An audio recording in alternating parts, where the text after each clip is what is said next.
السلام علیکم ورحمۃ اللہ وبرکاتہ۔ الحمدللہ کفا وسلام علی عبادہ الذین اصطفیٰ، اما بعد۔ محترم ناظرین کرام، ایک اہم ٹاپک لے کر آپ لوگوں کے سامنے حاضر ہوں۔ احمد آباد گجرات کی عائشہ نے خودکشی کر لی۔ ایک اور بہن دان دہیج کی وجہ سے بھینٹ چڑھ گئی۔ عائشہ نے سوسائڈ کر لیا، خودکشی کر لی، آتم ہتیا کر لی۔ واقعہ یہ ہے فروری 2021 کا۔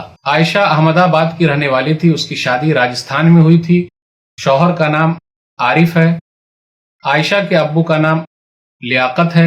دان دہیج کی وجہ سے کہا جاتا ہے کہ اس کو اس کے ماں باپ کے گھر چھوڑ دیا گیا۔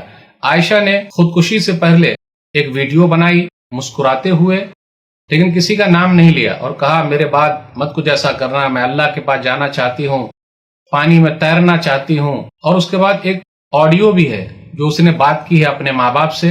ماں باپ نے بہت سمجھایا کہ بیٹی عائشہ، تمہارا نام عائشہ اس لیے ہے کہ ام المومنین عائشہ رضی اللہ عنہا کے نام پر رکھا گیا، ذرا لاج تو رکھنا، ہمت سے کام لینا، سب کچھ صحیح ہو جائے گا۔ لیکن اس نے نہیں مانا اور اس نے خودکشی کر لی۔ ایک پہلو یہ ہے کہ بہت ساری عائشہ ہمارے یہاں ہے جنہوں نے خودکشی کی ہے، سوسائڈ کر لیا ہے دان دہیج کی وجہ سے۔ اس میں ایک مسئلہ یہ ہے کہ ہم نے اپنی اولاد کو اسلامی تربیت نہیں دی ہے۔ بہت سارے مسائل ہیں بھائی، خودکشی تو حل نہیں ہے، سوسائڈ حل تو نہیں ہے، صبر سے کام لینا چاہیے۔ بہت ساری بہنوں کی شادی اب تک نہیں ہوئی ہے، کتنے کی شادی ٹوٹ گئی ہے، کیا اس نے آتم ہتیا کر لی؟ جی نہیں، صبر سے کام لینا چاہیے، حوصلے سے کام لینا چاہیے۔ دوسری طرف ایک پہلو یہ ہے کہ جو لوگ دان دہیج لے رہے ہیں، جس کے پاس گھر نہیں ہے وہ جہیز مانگتا ہے، اور جس کے پاس گھر ہے وہ جہاز مانگتا ہے۔ آخر نبی صلی اللہ علیہ وسلم نے ایسی شادی کی ہے کیا؟ تو آئیے ذمہ داروں سے کہتا ہوں جاگیے، علماء سے کہتا ہوں جاگیے، مالداروں سے کہتا ہوں جاگیے، شادی سادی کیجیے۔ نہ جانے اور بھی کتنی بہنیں ہیں جن کے واقعات ہمارے سامنے نہیں ہیں، افسوس کی بات ہے۔ خودکشی نہیں کرنی چاہیے، سوسائڈ نہیں کرنی چاہیے۔ اللہ نے کیا کہا؟ وَلَا تَقْتُلُوا أَنفُسَكُمْ إِنَّ اللَّهَ كَانَ بِكُمْ رَحِيمًا، سورہ نساء سورہ نمبر 4 آیت نمبر 29۔ تم اپنے آپ کو قتل مت کرو، اللہ تم پر بڑا مہربان ہے۔ کیوں قتل کر رہے ہیں؟ کیوں خودکشی کر رہے ہیں؟ کیوں سوسائڈ کر رہے ہیں؟ نبی صلی اللہ علیہ وسلم نے سوسائڈ سے منع فرمایا۔ اس بہن کو چاہیے کہ وہ لڑتی، ہمت سے کام لیتی، خلا لے لیتی، طلاق بھی اس کا حل تھا، اللہ دوسرے راستے نکال دیتے۔ ایک حدیث میں نبی صلی اللہ علیہ وسلم نے ارشاد فرمایا، خودکشی سے، سوسائڈ سے، آتم ہتیا سے منع کیا ہے۔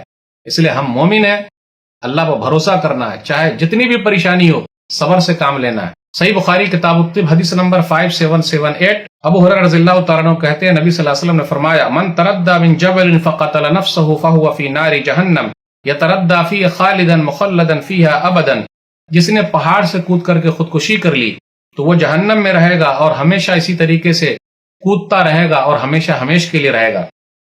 ومن تحسى سما فقتل نفسه فسمه في يده يتحساه في نار جہنم خالدا مخلدا فيها ابدا، اور جس نے زہر پی کر خودکشی کر لی، سوسائڈ کر لیا، تو اس کا زہر اس کے ہاتھ میں ہوگا اور جہنم کی آگ میں رہے گا، اسی طریقے سے وہ پیتا رہے گا۔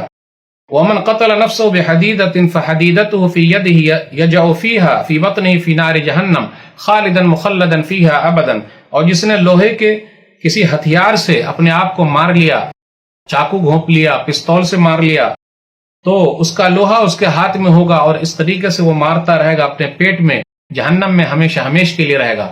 اس لیے اپنی اولاد کو صحیح تربیت دیجیے، اس کو صحیح بات بتائیے، حوصلے سے جینا سکھائیے، اور میں سب لوگوں سے اپیل کرتا ہوں کہ ایسے دان دہیج کے بھکاری اور بھکاری کے خلاف ہم لوگوں کو اٹھنا چاہیے۔ اللہ ہم سب کو صحیح سمجھ عطا فرمائے، آمین۔ والسلام علیکم ورحمۃ اللہ وبرکاتہ۔